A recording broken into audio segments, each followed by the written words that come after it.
Axel, aurais-tu quelques mots à rajouter là-dessus, toi qui es également fournisseur de données, notamment comment gérez-vous le gap dans l'obligation de reporting entre les entreprises que vous couvrez et les clients que vous adressez?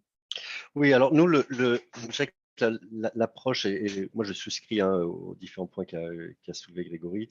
Je pense que on avait quelque part chez nous un avantage je ne sais pas si c'est un avantage, mais on était déjà parti dans cette démarche. C'est-à-dire que nous, on regardait déjà toutes les activités dont on considérait qu'elles participaient ou qu'elles étaient alignées avec des objectifs de durabilité, à la fois définis par ce qu'on appelle les objectifs de développement durable.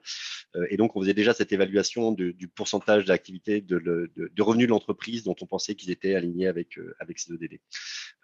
Sachant que nous, on avait même une vision, je pense, un peu plus stricte à la base, puisqu'on considérait qu'en dessous de 5% de l'activité, du revenu, on considérait que ce n'était pas suffisamment révélateur d'une intentionnalité de l'entreprise, donc on ne les considérait pas. Donc on avait déjà un petit peu une base de données qu'on utilise, mais effectivement, je suis d'accord avec Grégory, les estimations sont nécessaires, et notamment les estimations pour nos clients, en tout cas qui sont des institutions financières, hein, des estimations d'alignement, parce que la problématique qu'on a aujourd'hui, c'est qu'on va avoir les données d'éligibilité. Mais si vous gérez un fonds sur sur ce critère-là d'éligibilité, quand les données d'alignement vont apparaître, vous risquez d'avoir un gap assez important et peut-être des déconvenues assez fortes.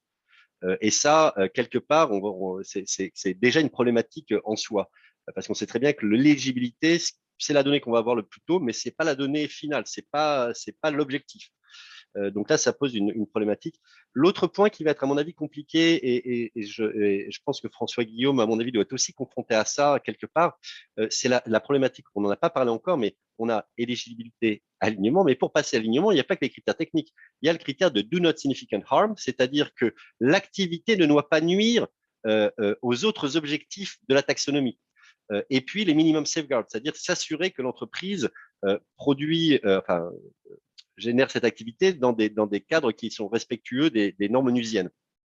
Et donc là, on risque d'avoir aussi des difficultés parce que dans quelle mesure l'entreprise va être capable de dire, mais en fait, ça serait très bien cette activité à l'aligner, mais par contre, en fait, j'ai une activité qui malheureusement nuit à un des autres objectifs, donc elle ne passe pas. Là aussi, ça va poser un certain nombre de questions, c'est-à-dire que je pense que les entreprises vont sans doute s'en emparer, mais il va y avoir toujours aussi ce questionnement, je pense, pour l'investisseur, de se dire, est-ce que je dois prendre pour argent comptant l'analyse de Do Not Significant Harm fait par l'entreprise, ou est-ce qu'il faut que j'ai un tiers qui vienne me confirmer qu'effectivement cette activité-là est réalisée selon ces critères?